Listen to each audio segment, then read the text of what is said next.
All right, ladies and gentlemen, we're going to try to restart this stream again and get it going. It's amazing that you can be in the cryptocurrency space and be so technically challenged as a YouTuber as I can oftentimes be. All right, we're going to go ahead and get started. As you come in, do me a favor, say hello, say welcome. We're going to be talking today about a little bit of my strategy to be able to earn a full-time income in cryptocurrency. I'm going to explain what I mean by that, exactly what that is, because my definition may be a little bit different than some other people's. But we're going to get that started here momentarily. So as you come in, just say hello and, of course, smash that like button. All right. Good morning, Mind of Tron. Ladies and gentlemen, grab your coffee, grab your soft drink, your water, your juice, whatever you need. Good afternoon, good evening, or good morning. I think one of the neat things about cryptocurrency is how it oftentimes brings so many different types of people together from different walks of life. I find it absolutely fascinating. All right, we got about 40 seconds to go and we are going to get started. Just as a quick reminder, I will not be doing a live stream. What is today? Is it tomorrow morning? Yeah, tomorrow morning I will not be doing a live stream, and I will bring the live streams back on Tuesday morning of next week, just as a quick reminder. And as you come in, as Mind of Tron said, do me a favor and smash that like button. Let's go ahead and get this thing started. All right. Got about 20 seconds to go, ladies and gentlemen. Thank you so much for being here. I appreciate that. Oh. That is so annoying. Sorry about that. All right. Thank you so much for being here, ladies and gentlemen. Let's go ahead and get started. So today what I'm going to talk to you about is sort of my strategy to be able to earn a real passive income when it comes to cryptocurrency. And being able to use that income to essentially live on and or invest in more crypto assets, what I call apex crypto assets. We're talking about assets that are your Bitcoin, your Ethereum, or whatever you believe in is the future of cryptocurrency. What's interesting about investing in cryptocurrency? When you have the belief that I have, and the belief being that Bitcoin will continue to go up long term for a very long time until we get what I believe will be $1 million Bitcoin. By the way, with saying that, I have to say nothing in this video is financial advice. I'm a very biased cryptocurrency YouTuber and enthusiast. So I am an evangelist. I love crypto. I believe it's the future of finance, the future of technology. Make no mistake about it. So don't follow me for investing advice. That was a horrible idea. But for me personally, I believe that cryptocurrency is going to eventually go to the full-on moon, like literal moon. I believe the market across the board on average will have at least a 10x market cap. I genuinely believe that. And when you believe that, the great thing about it is as long as you are making investments with income that you don't need today, then you're just never going to truly lose, because it's always about waiting to the next bull market. It's about waiting to the next bull market. Whenever there's a bull market, everybody's a freaking winner. Period. In a story. So we'll talk about what am I doing, what my thoughts are when it comes to investing into passive income assets, because a lot of things claim to be passive income, but they're not really passive income. Meaning it needs to be able to produce an income that's going to potentially last forever. There has to be no defined end in sight, and I'll explain more about that here in a moment. All right, we're going to go ahead and get into crypto news. First things first, I want to go through this. This is fascinating. This is sad. This was an opinion piece on Cointelegraph. Everything today is coming from Cointelegraph, just because I had enough stories, and I was like, okay, I kind of pick and choose the stories that I like the best, that I want to talk about, that I think are the most important or the most interesting. And today it just so happened that they all came from Cointelegraph, and I want to go ahead and get started and bring this to you guys. So this is fascinating. This is a story. Bad blockchain forensics convict the user of a Bitcoin mixer as its operator. This is pretty crazy. The author was actually a lawyer who worked pro bono on this case. And when you read through the article, I mean, he was very, very sincere when he was defending this guy. That's why he took it on pro bono. But essentially, there's a mistake. There are a couple of instances where chain analysis software, which we talked about yesterday in yesterday's live stream, can make mistakes or can be inaccurate, or essentially the software makes certain assumptions about transactions. For example, if you and me were to pay for something together and we both made a payment, because it is a split payment, chain analysis software would just assume that you and I are both on this, like I own both wallets, when in fact one could be yours and I don't own that wallet, for example. That's just one example. They gave 2 or 3 examples where the chain analytics software made mistakes. There's a couple of solid arguments here where this guy, he should have made millions of dollars in fees, but those millions of dollars could not be found anywhere in any of his wallets. So how in the world, if he owned the Bitcoin mixer, by the way, if you don't know what a Bitcoin mixer is, it essentially helps create privacy by mixing up transactions on the Bitcoin network. So therefore, it just helps give private transactions. That's it at the end of the day. But of course, the US in particular doesn't like Bitcoin mixers. They're essentially supposed to be illegal. And the reason they're supposed to be illegal is because the US likes to say, we don't know where you're spending your money, so you must be a terrorist. Since you won't let us know what you're doing with your funds and you won't allow us to see everything that you're doing, you must be a terrorist. So therefore, you shouldn't use a Bitcoin mixer unless you're a terrorist. Therefore, Bitcoin mixers should be illegal. That's kind of the broad stroke leap that the US government is currently making. Hopefully that one day changes in the future. I'm not super optimistic that it will, but I'm hopeful that it will. With that being said, this guy got accused of owning the Bitcoin mixer, but I want you to see right here what happened. There's a great, right here. The Perry Mason moment was a catch by defense expert Jeff Fishbach. The government's evidence included their description of a screenshot of a text message chain discussing a money laundering plan by the defendant. Turns out, it was just a picture from an ebook the defendant was reading on his computer. Ouch.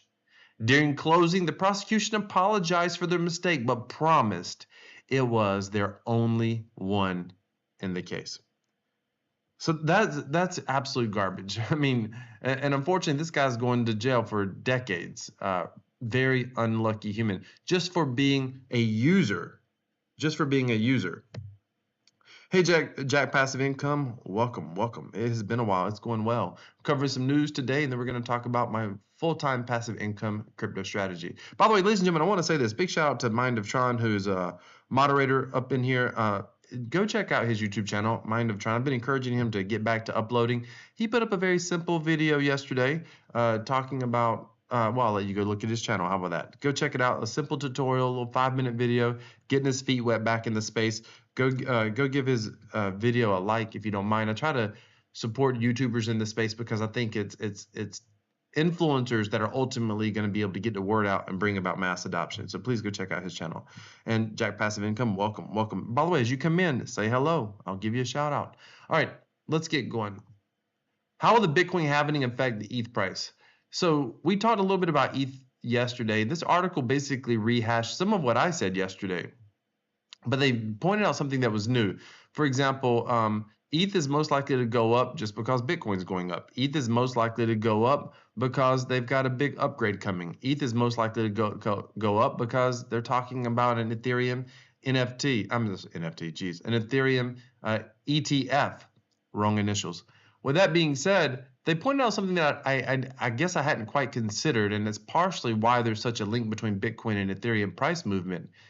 And the author talked about how a lot of people want to cash out of Bitcoin gains, but they don't want to go back into US dollars, which I get it, because when I got into crypto, nobody wanted to hold US dollar stable coins. And he said, those guys will oftentimes take profits in Bitcoin and go into ETH, which of course will help pump ETH price as well. Listen, many of you know that I'm in a pretty significant leverage position with about 7 to 10x leverage on Ethereum right now.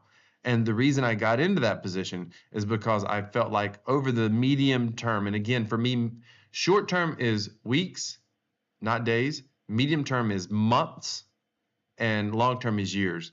Over the medium term, for me, I believe that Bitcoin with Ethereum without question is going to be going up for the next foreseeable, 2 or 3 months at least. Next up, I want to point this out just because it's interesting to start seeing. This isn't directly related to crypto, but AI is very interesting technology that I'm paying attention to. But the EU Parliament passes Landmark AI Act. Here's what to expect.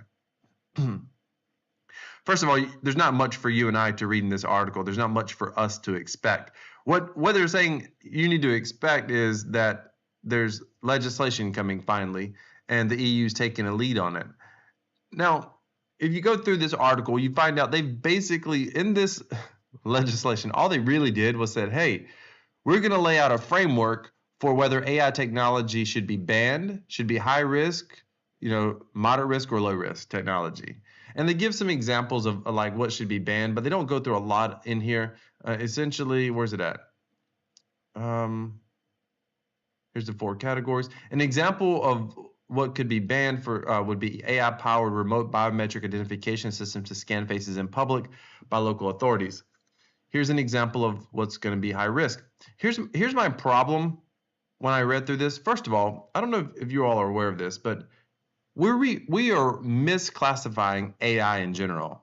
What we're calling AI now, ChatGPT-4, DALL-E, all these, AI image tools, AI text tools like ChatGPT, these aren't actually artificial intelligence. They're just predictive technologies.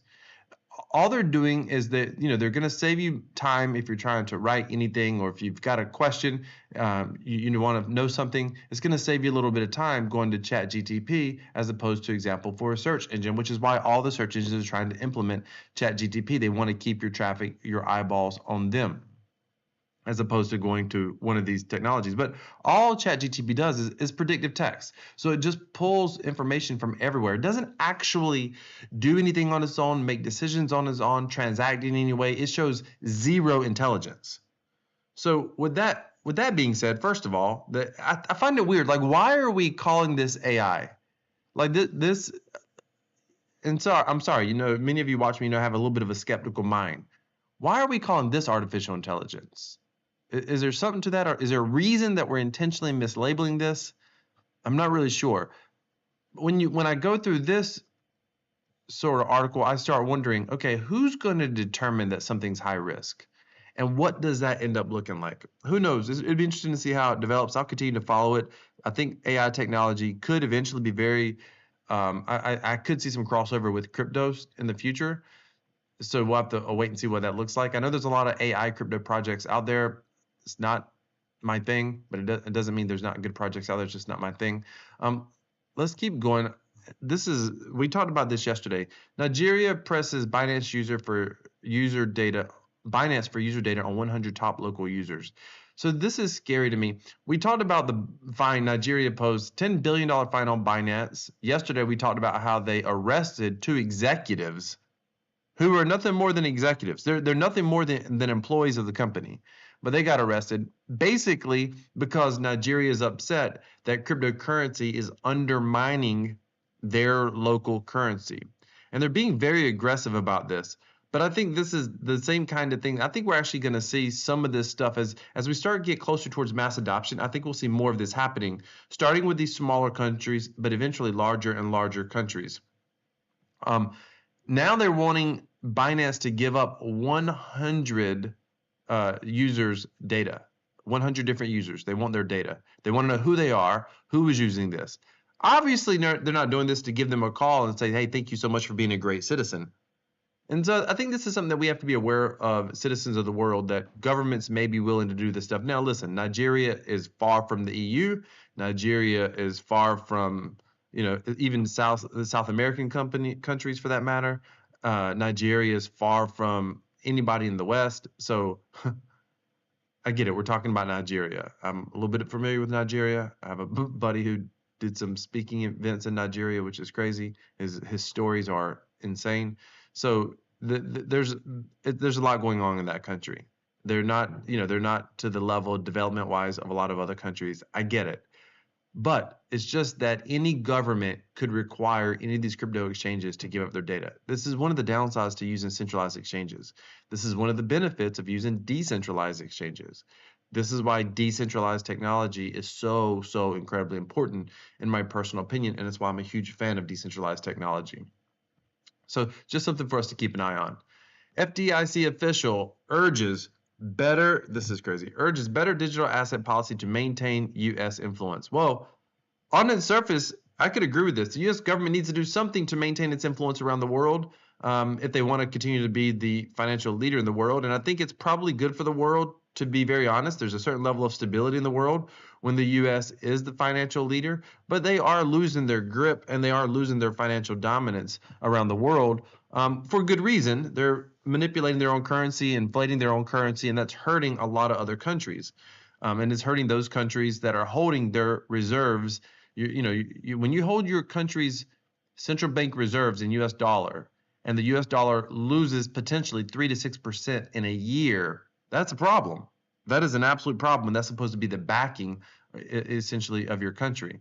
And so then when you compound that year over year, it becomes a real problem really quick. But it doesn't hurt the U.S. because they can print their own money, which is exactly what they do. It just hurts everybody else who cannot print U.S. dollars.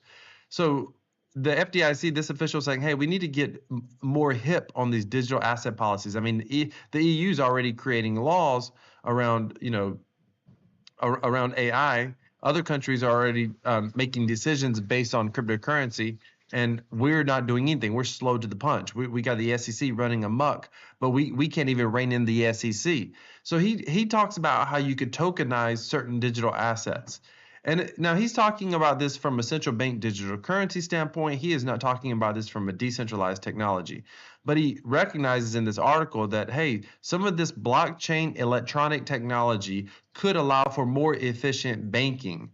And he says we need to basically get on this very, very quickly. Now, something he says in here that's a little bit scary, when I point out that the problem with the central bank digital currency is that they can do things like reverse inflation, meaning they could literally say, hey, we want to take a 1%, a 2% reverse inflation across the board. And they could pull funds out of the system, meaning out of wallets, out of circulation, everything.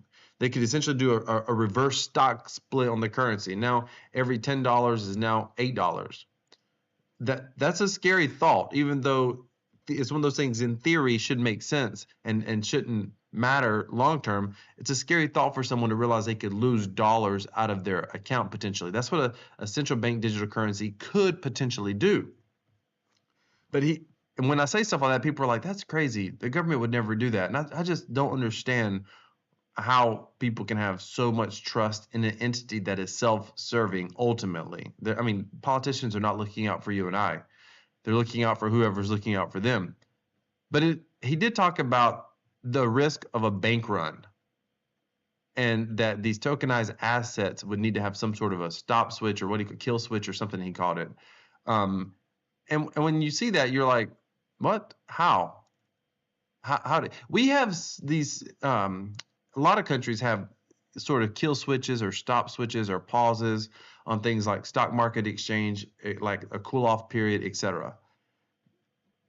But the thing is, most people don't realize that these things are in place. They don't affect your day-to-day life.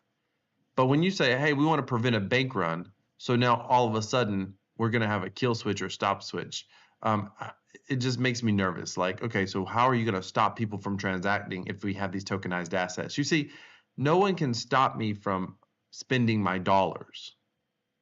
But if I have some sort of tokenized asset, the idea that someone could stop me from selling it is the exact opposite of economic freedom.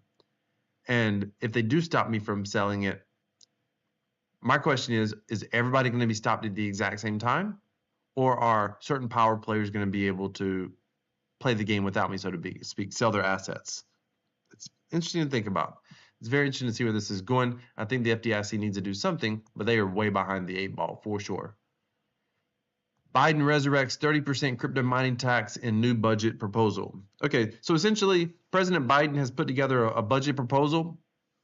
And anytime a president puts together a budget proposal, they have things they want to spend money on, and then they have to show where they're going to bring this money from. The truth is, presidential budget proposals are oftentimes a dog and pony show, but they can't make it look like they're putting the country in a lot of debt. But what usually happens is the spending projects, by and large, many of them go through, and then the way to pay for those spending projects doesn't usually go through, or goes through to the point that the projects are not covered. There's a big spending gap always in US politics, always. The government is always giving money out to somebody, some entity, whether it's the poor, the needy, whoever, but they're never able to take enough in to justify what they're giving out. It's why it's why the US government has the largest deficit of any country in the history of the world, and it's the youngest country on the planet. Let that sink in for a moment. Okay, so with that being said, what the Biden proposal here, one of the things he wants to do is put a 30% mining tax on crypto. And what he's trying to do is he's trying to tax the electricity, only the electricity that these crypto miners are spending. I always get a little bit nervous when the government chooses winners and losers in society, who benefits and who doesn't. And again, this probably won't go through, although at some point it may go through to some degree. It's going to be very interesting. This tweet here I thought was great. The Biden administration is proposing a 30% tax on electricity used by Bitcoin miners, even if you're off grid. See, this is where the dog and pony show comes in. Even if you're off grid using your own solar and wind generation, they still want to tax you. That's garbage. Like that's garbage. All the reasons they provide are pretextual. Their real reason is they want to suppress Bitcoin and launch a central bank digital currency. I think this is absolutely correct, but again, this is going in the wrong direction. There are ways that the US government could launch a central bank digital currency and still protect economic freedom, but they have no interest in doing that. They don't want Bitcoin to exist in the way that you and I actually use it. So there's a whole, if you pay attention, there's massive suppression efforts taken on right now when it comes to Bitcoin and it comes to crypto. Suppression effort number one is create the ETF, allow people to invest in it, but don't allow them to be able to cash out Bitcoin. Nobody who invests in the ETF has any possibility of being able to get the actual Bitcoin they're investing in. They're just speculating on price. That's one way that you sort of suppress it in a way. You allow people, you make them think they have the freedom to invest in it, but they really don't. They just have the ability to invest in a proxy price, essentially. Of course, the Bitcoin ETFs have to hold the cryptocurrency, but they only have to hold it to match the funds coming in. They only sell it back on the market. They never give it back to investors. Investors never get that Bitcoin, right? So that's a method of suppression. The other one is you don't tell people, hey, you can't mine crypto or you can't mine Bitcoin. You just make it difficult to mine Bitcoin by taxing them on electricity, which in a bear market, a lot of these miners can oftentimes struggle. Here's another interesting thing about this. Is this only Bitcoin miners? What about people that are mining other cryptocurrencies? I don't know the answer to that. Let me know your thoughts, by the way, in the comments. If you have any questions, feel free to ask. Let's keep it going. Bitcoin has 6 months. This is good news right here. This one and the next one are very interesting. Bitcoin has 6 months until ETF liquidity crisis. New analysis. So basically, this is a bull market case. They're saying, hey, we got about 6 months based on the current inflows into the Bitcoin ETFs until we're going to wipe out all of the sell pressure that we currently see on exchanges. And if that were to happen, and by the way, that this happens in most bull markets to some degree, this is why you have a parabolic move, then we're going to have a huge parabolic move to the upside. What's interesting about the 6 month time frame is it coincides quite strong with we're being in a bull market just because of the happening. If I had to make a bet on anything, I would bet in 6 months we'll be at all-time highs, higher than now. Maybe, not financial advice, we may break 6 figures in the next 6 months. Reason being because we got the halving coming, and this isn't unusual price. This would not be unusual price movement historically after a halving event. There's no guarantee it's going to happen. There never is a guarantee. But when you consider the fact of the inflows going to ETFs, you consider the halving altogether, I believe it's possible we could go absolutely parabolic. And essentially this article was referencing that, talking about how sellers are going to run out of steam eventually. And we'll have a sell side, what's called a sell side liquidity crisis. This is interesting. Maker's Endgame, Ready's launch aims for 100 billion DAI to take on Tether. So, first of all, let me say this. I like DAI better than I like Tether. And the reason I like DAI is because I think Tether is an absolute scam. I don't think it's fully backed at all. My personal opinion, you can do your own research on that. If you look for evidence they're backed, you can find it. But if you look for concrete evidence that would pass any sort of financial audit, typically in the EU or the US, you would not find that kind of evidence anywhere to support that USDT is fully backed at all. That's all you have to know. But with that being said, DAI, I like DAI. I have a love-hate relationship with DAI. The technology behind DAI is good. It could be a decentralized stablecoin. But currently, the collateral used to collateralize DAI is about 60% USDC. Many of you have heard me talk about this, and it is a centralized stablecoin that's providing the backing. To me, that makes it not really a decentralized stablecoin, personally. That's me personally.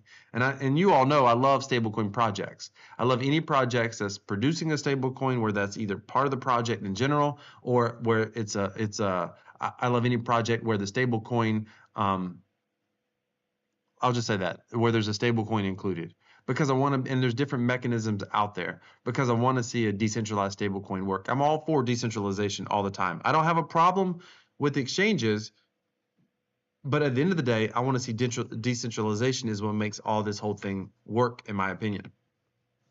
If you go through here, basically MakerDAO is going through a 4-phase plan. Now, we'll see if this is a multi-year plan, but the idea is first they're going to start out with rebranding. But then they're going to keep going. They're going to roll out new tokens. They're going to roll out a new governance token. They're going to change the name, rebranding from MakerDAO. They're going to basically bring back, according to the CEO, his goal is to bring back DeFi summer that doesn't end, essentially. And the final end game is Maker's core governance becomes immutable, essentially making a real DAO that is completely immutable. Now, I'm a little bit skeptical, and the reason I'm a little bit skeptical is because very few people have ever made an actual DAO work. Very few has ever actually made a DAO work. So that makes me a little bit skeptical. I'm hopeful that one day we'll have a functioning DAO that is fully autonomous and actually works.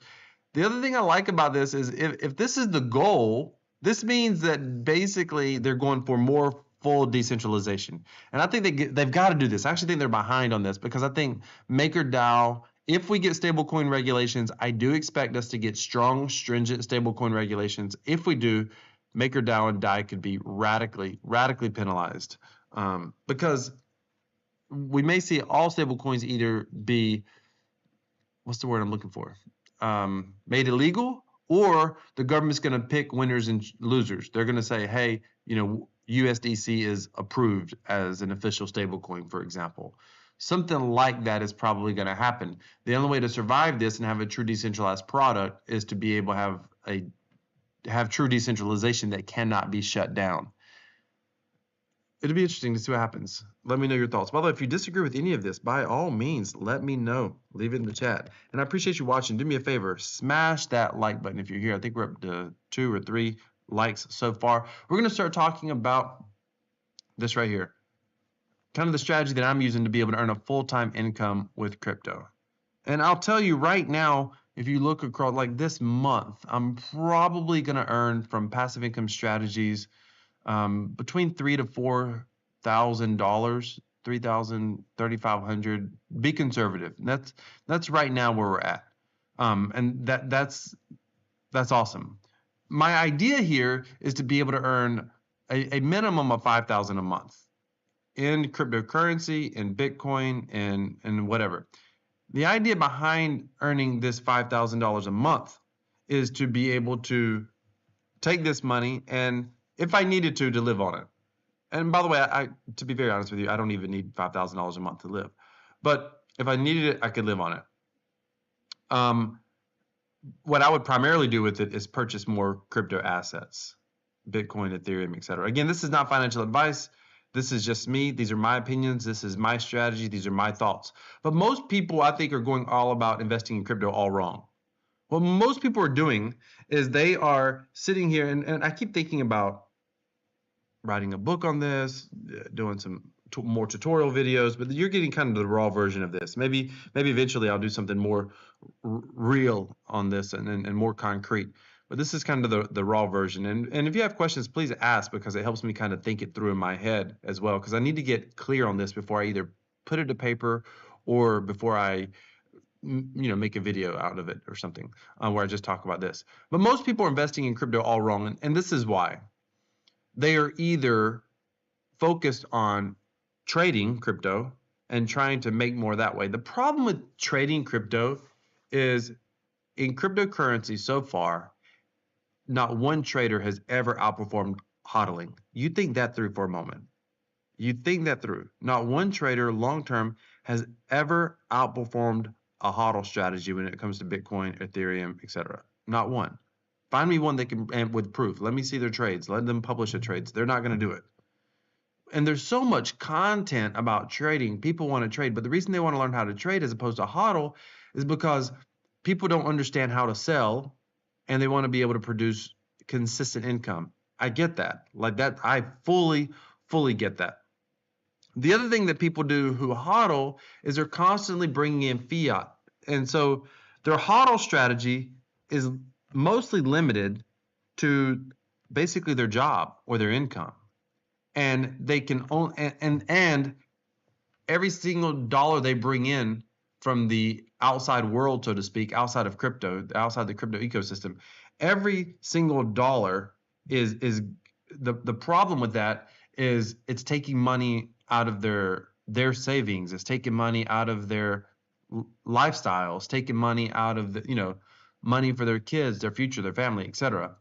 And I've always been a bit of an income investor, particularly passive income, yield investing, whether it's been in dividends or real estate, etc. We do a lot with real estate. So the thing is, these strategies, although real estate is probably not the highest performer in yielding assets, it's one of the best. The great thing about earning yield is you have cash flow. Cash flow that you can easily reallocate, and you don't have to worry about when you need to sell. CryptoFace says he's making millions trading BTC. With all due respect to CryptoFace, I bet you he will not show you an audited statement ever. And if he's making millions, he probably started with tens of millions. Listen, people can make money trading. No question, people can make money trading. Trading is a thing. I mean, I'm following traders. One of my strategies is I'm following copy traders. I'm following traders. Traders make money. I can show you track records of traders making money for sure. Absolutely for sure. So the thing about earning yield in crypto is you're not necessarily focused on selling your hodl bags. Apex crypto assets, these are primarily your hodl bags. Most of this would be your hodl bags.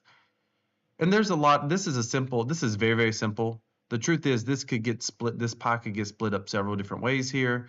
There's several subcategories. I'm trying to keep this simple. Apex crypto assets, 80% of that you're looking at your hodl, 20% is you're looking at your altcoins, that kind of thing. There could be some rebalancing in there as well if you needed to do that from time to time. But the idea is that you're using this cash flow to be able to purchase assets. Whenever you are just trying to constantly hodl, you're not getting any leverage, meaning you're always limited based on what you can do. So yield allows you a way to be able to compound. You can take this real yield, you can compound it back into your income streams, you can withdraw it, you can buy crypto assets. When I first got into crypto, one of the very first things I did was I Googled. I will never forget Googling this. And we're talking before I had a YouTube channel. So I've had this channel, I think, since 2007. So if you go back, for example, to before then, I remember Googling Bitcoin dividends. And there was actually a law firm in Canada at the time.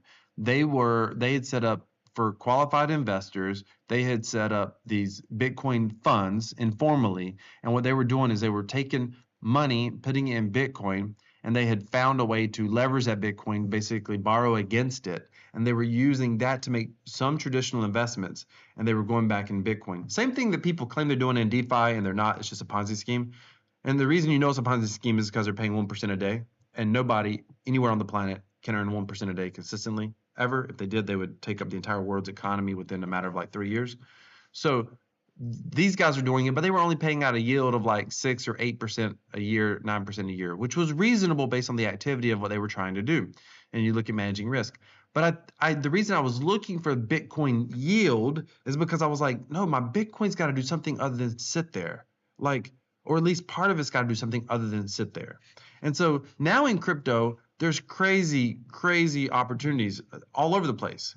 So many stuff I haven't even got to yet. I mean, in my mind, there's about 3 or 4 really good, even 5 really good real yield passive income strategies that I personally like. But the truth is, once I secure those 5, there'll be 6 and 7 because there's 1 or 2 right away that I really like that I want to get into. Let me look here real quick, see what you guys are talking about in the comments before I keep going. Curie says, how much raw capital is needed to get to these numbers in passive income? Great question. So here, it's probably easier to tell you this. In most cases, you're going to get 30 to, I'll say 60, being conservative. 30 to 60% APRs currently can be found all over the crypto space, all over. With that being said, you can also make up to 100% APR. But that's a shorter time period. So the more stable an income stream is, you're going to be closer to that, 20 to 40%, for example.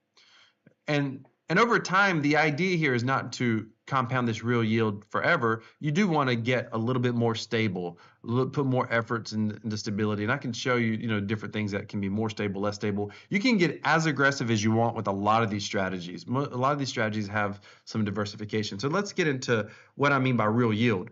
Real yield is not, with all due respect, ladies and gentlemen, those of you that are watching this video, if you've ever been, for example, in any of the ROI dApps, meaning you're putting in funds and everybody else is putting in funds and there's a smart contract essentially redistributing funds every day and it's paying out 0.5%, 1% a day. And you understand that eventually those funds are going to run out.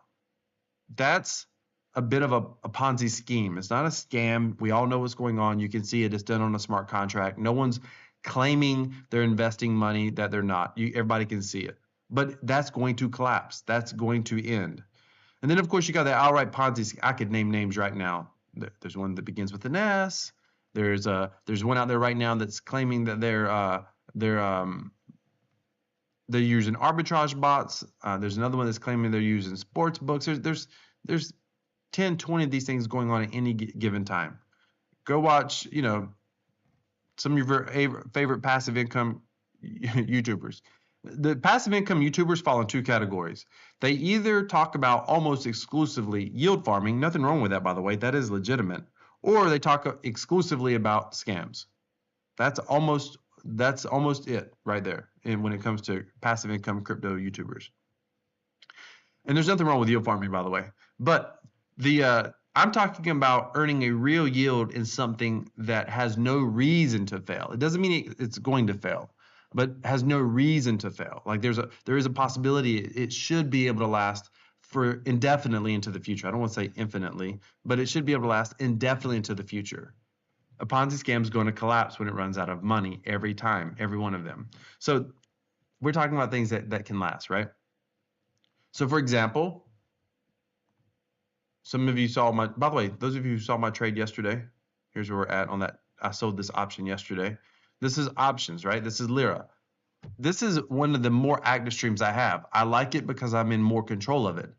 But Lyra, I mean, $10,000, you could have up months and down months. Most of the time, I don't have down months. I will this month because of the amount of, I will because of the amount of volatility that we had.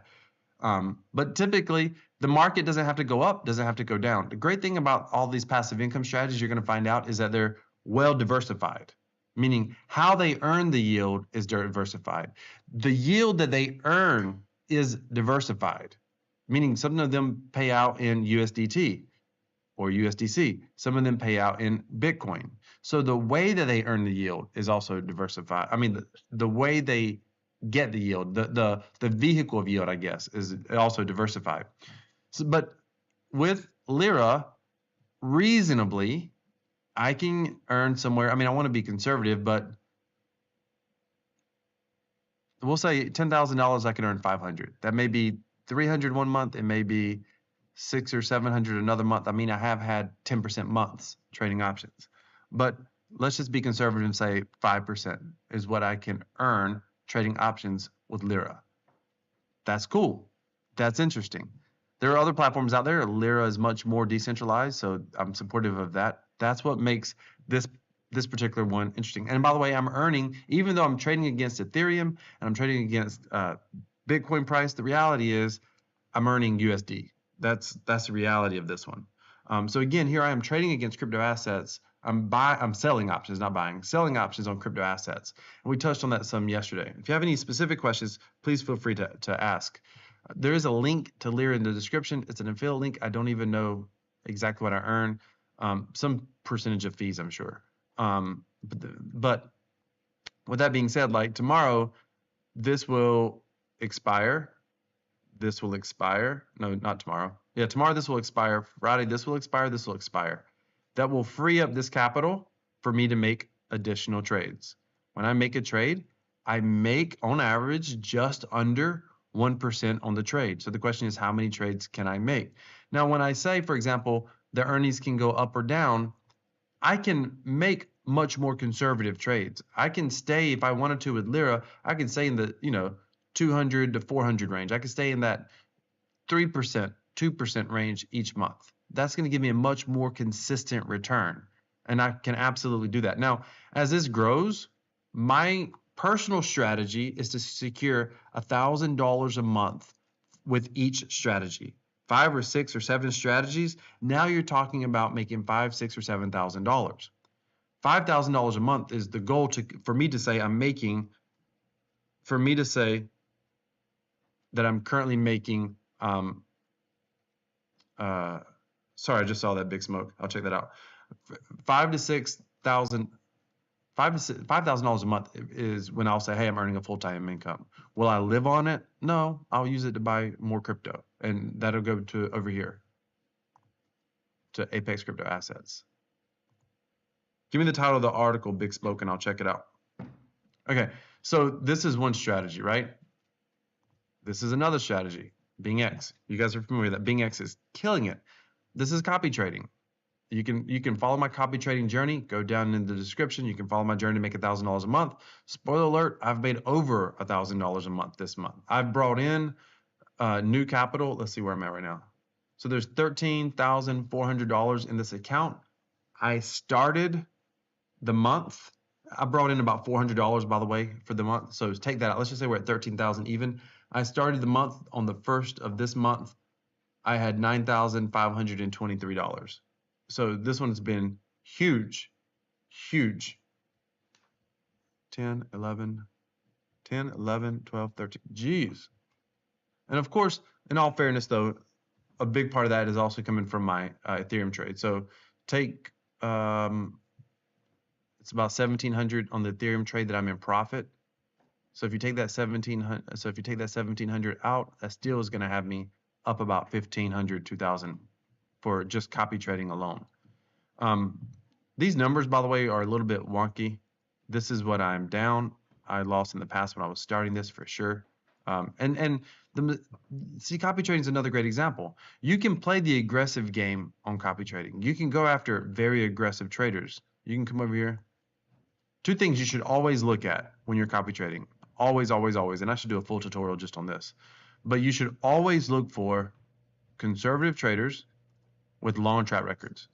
So you want to come over here. You want to look at someone like, this is one guy I'm following. I'm not recommending you follow this guy. You can, but you got to be diversified. See, pretty conservative, and he's been trading for 178 days, presumably with this strategy. So you're looking for someone who's over 108 days, being very low risk, and at the same time, they've been trading for a lot of days. Don't do this. This is where you get yourself in trouble. You come over here and you're like, wow, 139% in just the past 30 days. And a lot of people are making this mistake. Ladies and gentlemen, learn. When you do the opposite of the masses, you usually win. 24,000 degens are chasing this guy. Chances are, let's see what he's got.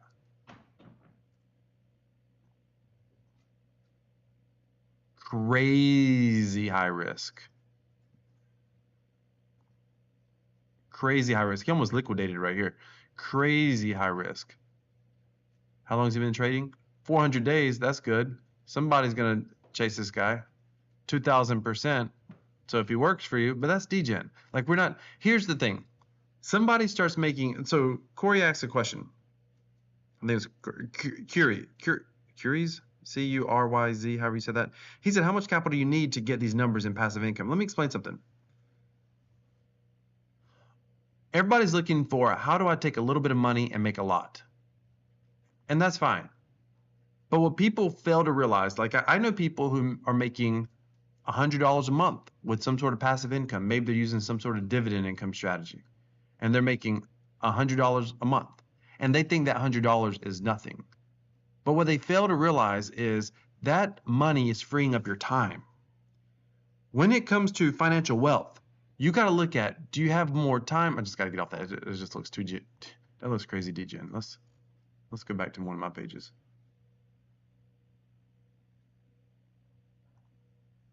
I don't want someone to log into the stream and see those crazy numbers and chase it. But so here's the thing. You got to understand time. Your time has more value than money ever will. Period. That's always the case. So what is your hourly wage on the job? If you make $10 an hour, awesome. If you're making $100 in passive income, that literally means that you're freeing up about 10 hours of your time. That is a big deal. And unfortunately, people are like, yeah, but it takes me, if you're investing in dividends, it takes a lot of money. You're only making 2-3% a year. But people are like, I got $10,000, but I'm only making $100 a month. Okay, that's fine. You're making $50 a month on $10,000. That's fine. I mean, there are other things you can do. We know that in crypto. But what most people end up doing is they want to go spend the $10,000, but then they lose a $50 a month. They're undervaluing that $50 a month. That $50 a month in passive income is worth at least 10 times. It's worth at least 10 times because it's passive as opposed to if it was active. Because your time is freed up. The freedom that we all want is time. If you think about what is your dream life, everybody has a different dream life. You want to have a different lifestyle. You want to live in a different place. You want to do different things. But what we all want is some sort of time freedom. And so when you're earning passive income, you have to understand that is a significant value. So when I tell you that I'll start to get more conservative even here, and even here I plan to trend to more conservative people, and I'm not going to ape anything and go slower, because if you lose, when you lose over here, it's not losing $4,000. Right now, this guy's making me, about $200 to $300 a month. I'm not losing $4,000. I'm losing $200 to $300 a month that was passive, that I don't have to work for. That's crazy. That's absolutely insane. So that's what you have to sort of, it's important that you don't, listen, some of the crypto casinos that we're investing in, love them. Where's the money coming from? It's coming from business profits. It's coming from people who are playing on the site and when they lose. That's paying out a real income stream. Now, those things are currently paying out about 30-40%. The thing about that, when you're talking about paying out like that, 30 to 40%, that's not as much as some of these other strategies at all. But typically the trade-off is it's much, much more stable. And that's what you want. You want something that's going to be stable over time.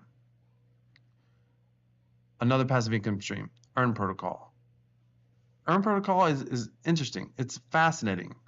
So with this stream here, essentially, they have a stability pool. And again, I should do a full tutorial. If you want tutorials on this stuff, just let me know.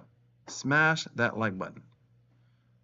But and let me know in the comments if you want to see a full tutorial on any of this. But Earn Protocol right now is paying out 200%. Will it stay here? No. But the protocol that Earn got forked from originally, or the original smart contract, was Liquidity. Liquidity was paying out like a 20% APR forever. And part of the reason they're paying out less APR now is because the protocol is just not usable because of the Ethereum gas fees. So I suspect in the long run, this is going to slowly trickle down. And we'll earn with this protocol somewhere between 20 to 40% APR, if I had to guess, in the long run. See, and then you're able to compound that. Listen, 20%, 40%. That means if you have $10,000 invested, you're making $4,000 a month. I'm sorry, a year, 4,000 a year. 30,000 invested gets you to 12,000 a year, which is $1,000 a month. But I'm in early, I'm compounding this thing every single day. I'm actually going to add, this is the number one that I'm adding to right now. I'm going to add probably another $2,000 before the end of the month. And I have another $3,000 that I probably could bring in as is in my sports betting account that I'm planning to bring in next. So I'm going to get this to 10,000 pretty quickly. Very fascinating. Okay. So the other strategies that I'm not currently using. So there's 2 casinos I'm investing in. There's really 3. There's 3, but there's one that I can currently, that the returns are good enough for me to keep adding to right now. There's another protocol like Earn called Liquid Loans. So we got Lyra, we got BingX, we got Earn, we got Liquid Loans. It blows my mind right now, by the way, that we have a protocol, 2 protocols that's paying us in stable coins, and people are buying Bitcoin right now. And I'm like, no, this is probably when you don't buy more Bitcoin. You just hold on to your HODL bags, unless your dollar cost averaging into Bitcoin. But you have stablecoin protocols, which is what you should be transitioning to. You should be going to lower performing assets in a bull market always. That's just typical. When everybody's buying, you want to be selling and or taking profits. And we have something like Earn. I cannot believe, there's 2 reasons this APR is this high. Right now, this Earn token is up. As it goes down, this APR will drop. But the Earn token will have a floor. It has a limited supply, and eventually they'll start using this to stake over here. And the Earn token is a true yield-bearing asset. And when it's going to earn Liquid Loans is more mature than Earn protocol, and I think they're earning 60, 70% in real yield that's occurring from the fees within this protocol, this system here. I mean, and by the way, this is a decentralized stablecoin. It's just under peg right now, but it's decentralized. That's interesting. USDL for Liquid Loans is a decentralized stablecoin. That's very, very interesting. Let me see. Let me pull up real quick what because now I'm curious what Big Smoke's talking about. Hang on a second. I'm pulling it up on another screen just so I can get it.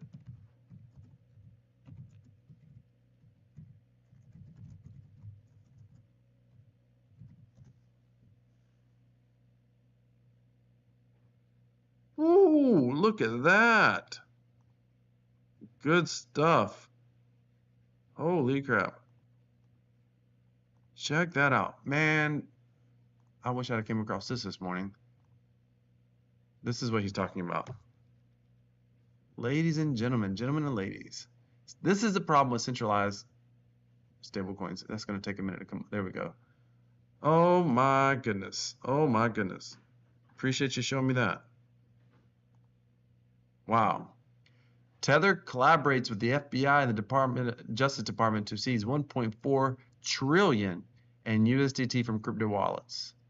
By the way, Tether doesn't get a choice. Listen, the US Department and the FBI, they know that Tether is lying about their reserves. They absolutely know that.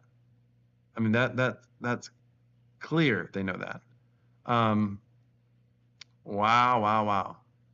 And so Tether's sort of over a barrel. They gotta comply. Y'all, just understand, Tether is not based in the US.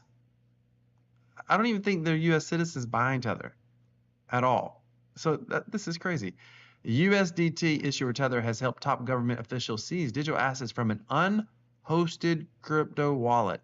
In a new announcement, Tether says it has worked with the FBI and the US Justice Department to take 1.4 million in USDT from a scam network. See, here's the problem with this. What is a scam network? Do we know it's a scam? What are they calling a scam? We already saw in our previous one where basically they put the wrong guy in jail over here. But anyway, We are proud of our collaboration with the United States government in combating financial fraud within the cryptocurrency ecosystem. The seizure of $1.4 million worth of Tether marks a significant milestone in our ongoing efforts to uphold integrity in this rapidly evolving industry. Wow. Our commitment to safeguarding users and eradicating illicit activities remains unwavering. By the way, this is not what a stablecoin should be doing. Together with law enforcement agencies across the globe, we will continue to lead the charge in forging a safer, more secure environment. Look at Tether trying to play the good guys. By the way, ladies and gentlemen, go to YouTube later, look up CoffeeZilla Tether scam or US Tether USDT scam. Like, he'll show you right then and there. Like, he actually does a great job. I got a love-hate relationship with CoffeeZilla because used to his crypto content was awful and it was just inaccurate and was lame. But it's his Tether video is the best I've ever seen. I mean, the dudes behind Tethers, many of them have been convicted of some sort of financial fraud or financial crime. We're talking about all the way up to the C-level executives. It's absolutely insanity. Insanity. Crazy stuff. According to the announcement, the alleged scam in question targeted senior citizens in the U.S., one of the most vulnerable groups of fraud. Wow. And they're not going to tell us the name of the scam. I'm going to have to do some research into this one. The alleged fraud, which remains under investigation, was initiated by a computer pop-up that indicated a victim's computer had been compromised. The pop-up directed the victim to contact Microsoft or Apple, depending on the victim's operating system, at a certain telephone number. Once on the phone, the perpetrator's purchasing tech support employees informed the victim that the victim's bank account had also been compromised. Scammers reportedly directed their victims to a fraudulent claims department, which would convince the victims to turn their money into crypto to keep it safe from hackers. Fascinating. Absolutely fascinating. Huh. Here's the other question. Was this company in the U.S.? According to release from the... Maybe it was in the U.S. That's fascinating. Morons, if they were doing that in the U.S. And how did you get senior citizens to buy USDT? That's wild. I mean, if any of you have tried to introduce someone brand new to crypto, I can't even imagine getting a senior citizen to buy USDT. The bigger issue is that a stablecoin issuer is freezing assets, removing assets, pulling assets. And here's my question. Here's always my question. They seized $1.4 million. Where does it go? Who gets it? And what's crazy about this is because it's on a blockchain, it actually wouldn't be terribly difficult to send funds back. Somebody somewhere could get paid to send funds back. It wouldn't be difficult at all. But my guess is, just like in every financial crime, when the government fines Wells Fargo, fines BlackRock, Donald Trump's got fines right now, supposedly. Where do these fines go? Who gets the money?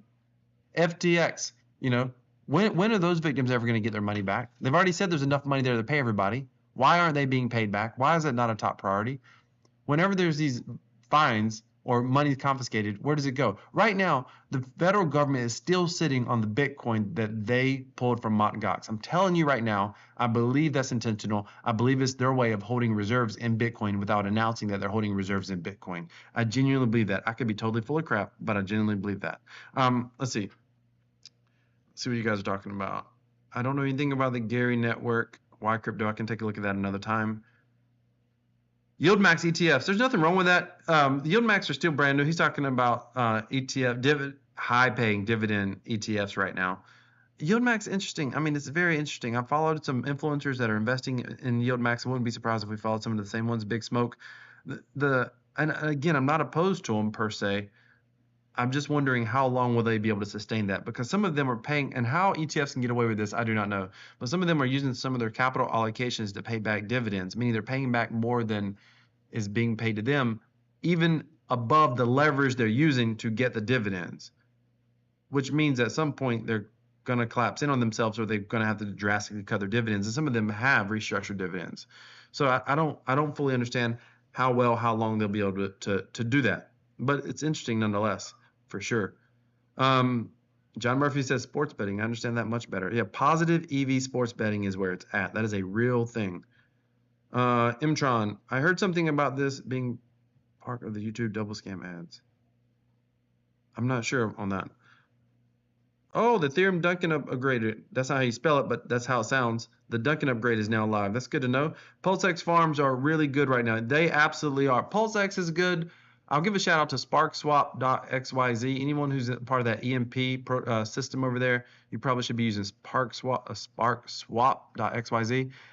They're paying out pretty well right now as well. The challenge with most of the farms is the APRs are going to go down to oblivion. We know that because you can look at on Ethereum. I mean, you can get 10% on Ethereum, maybe 20%. You can get higher if you do concentrated liquidity, but concentrated liquidity just means your earnings are going to take a lot more management and you're going to have to make a lot more adjustments. I would much rather use the Earn protocol where everything's going to be based in a dollar, not have to worry about intermittent loss. I would much rather use something like that. I mean, people don't even know this exists, which is just mind blowing to me right now. I would much rather use copy trading. You can be very conservative. There's people doing, as I showed yesterday, there's one girl doing 20% a year. She's been using the exact same strategy for over 5 years. If you just wanted to make 20%, you could always follow her. You know, I can tell you right now, options, you can definitely destroy 20% a year. You can destroy it. And the great thing is you're earning cash flow.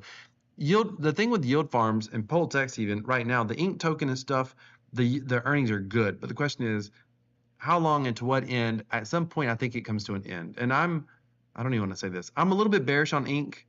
I think it's a little bit of a degen play right now with ink.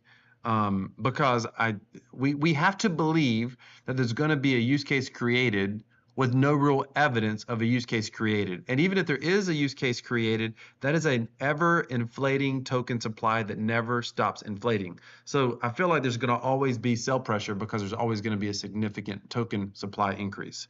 So that's kind of my concern with that one.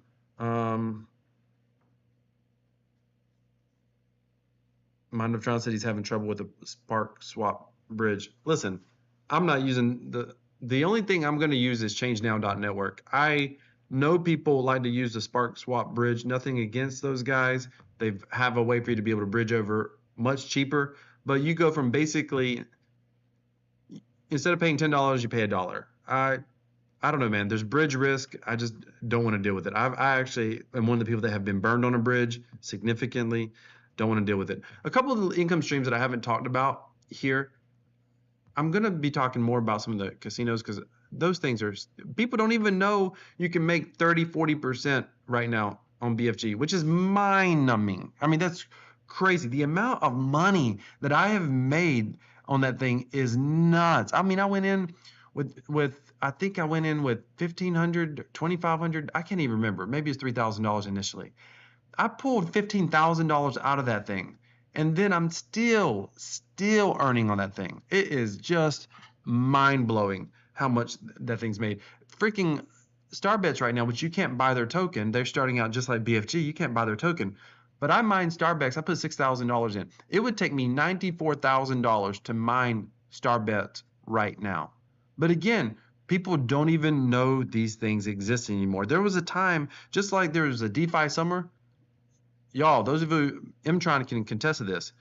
Man, there was a freaking casino spring one time where it was like every other day was a new casino coming up. Some of them rug pulled, some of them disappeared, just like DeFi projects, and some of them are still out there paying crazy returns. I personally know someone who's making a living off of casino dividends right now, and potentially could be making that living for a very long time. I mean, it's already been years now. So it's crazy to think about. The other thing is, I have my own trading bot set up. I know there's a couple of you in here that you've set up trading bots with me before. I have my own trading bot set up. Depending on the market condition, you know, it's going to probably earn between 40 to 80%. It can be more. I have earned 10% a month on it for several months in a row. So in a bull market, it's going to do a lot better. It's not leveraged, so it never truly goes bust, which is nice. Worst case scenario, you just end up holding the underlying Apex crypto assets, but that does really, really well. The only reason I stopped using the trading bot was because when Binance, I had it set up on Binance, and it was my own program trading bot, and I had it set up on Binance, and it was doing really, really well. And then when everything happened with FTX, and then the government was talking about looking into Binance, I thought, you know what? I don't know what's going to happen there. I don't want these funds to get stuck. And I had like $30,000 over there, and I was like, I don't want that to get stuck. So I pulled it out. And I have some of that in my HODL bag now. So I plan to go back into doing that as well. I will do some of the concentrated liquidity, but I'll do it in a way where I make probably 20-30% a year, where it takes very, very little management, 30% a year. By the way, people don't understand compound interest either. That's another thing. So for example, it blows my mind how many people don't understand compound interest. This thing's paying out 200%. It's going to slow it. Over the next 2 months, we'll be trickling down till we get about 100% APR. At 100% APR, you understand you're looking at what? A little more than is it more than 0.25 a day, percentage-wise? If you compound 100% APR, that's APR, that means it's uncompounded. So if you compound 100% APR, you triple your funds in 3 months. In 3 months. That's crazy. Never mind the fact what we're looking to do over here is create a stable income. Stable income.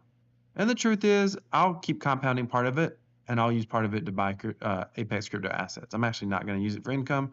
That would be, do you understand? Before I pull, let me just tell you how much of a believer I am in this space.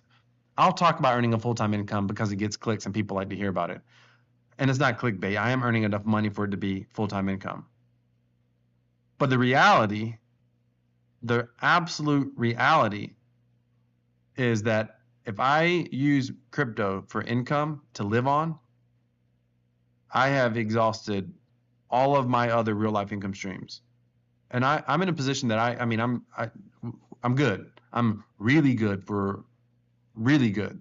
And so for me to have to withdraw to income from crypto, we got a problem. But I got to tell you, as a man who makes it my personal responsibility to provide financial security for myself and my family and my kids and my wife, I find it very reassuring that if all else fails, I could still use my crypto to be able to support my family. And in the meantime, I'm using it to keep adding. A buddy of mine, he's like, man, I need to make some more money. I got to buy some more Bitcoin. My passive income is buy more Bitcoin. That's all I got to worry about. That's buy more Bitcoin. All right, let me see what we got. Then we'll get ready to wrap it up. If you have any questions, by the way, do me a favor, smash that like button, ladies and gentlemen. This has been a long one today, but it's okay. I've enjoyed it. And I appreciate Big Smoke sharing that crazy article. That was absolutely nuts. I'm going to hold it right there. That's a crazy article. Okay. Mtron said Pulsex farming is amazing. Yeah, it is. It is. And the Ink token is holding price because the Pulse community are crazy bananas loyal, which is why I like that whole ecosystem. Minotron, I'm waiting on Park Swap Brit. Yeah, we talked about that. Casino year. Oh, man. Good old days. Guys, let me tell you how good the casinos were paying at their height. I was borrowing money from everybody I could that had crypto. And I don't borrow money. I never borrow money. But I went to everybody that could. I had viewers giving me funds because they didn't want to invest in the casinos. But we were in the early days. Those things pay out stupid in the beginning, and then it levels out to a reasonable place. But in the early days, everything I could put in, I was getting back in dividends in 24 hours. So I was able to pay people back in 24 hours and still be earning on what was left in their earning dividends. It was nuts. I mean, there was a day where it's like the guy I told you who was making a living, I think he put in one time in just a single day $26,000, and he got it back the next day. Like, it was nuts. It was absolutely nuts. TronBet started it all. Yeah, dude, the Annie token. You're absolutely right. There was actually one before TronBet, I think, but it didn't last long. But TronBet was the first one. It was big. Dai just showed up in your Spark Swap bridge. Good job. Good job. Bridges are iffy. You got to know how to use them. Be careful using bridges, ladies and gentlemen. There's nothing wrong with them. They can be decentralized. I mean, I like it from that standpoint. But that's an bridge. Right now, bridges are more susceptible than any other smart contract for exploitation. That's what makes me nervous about using smart contracts, and it's why I use Change now more than anything else. All right, ladies and gentlemen, thank you so much for being here. It has been a blast. Thank you for hanging out with me. I love talking about crypto. I freaking love this space. Cryptocurrency is going to change the world. Don't forget, decentralized crypto equals freedom. This is Crypto Wealth. I'm out.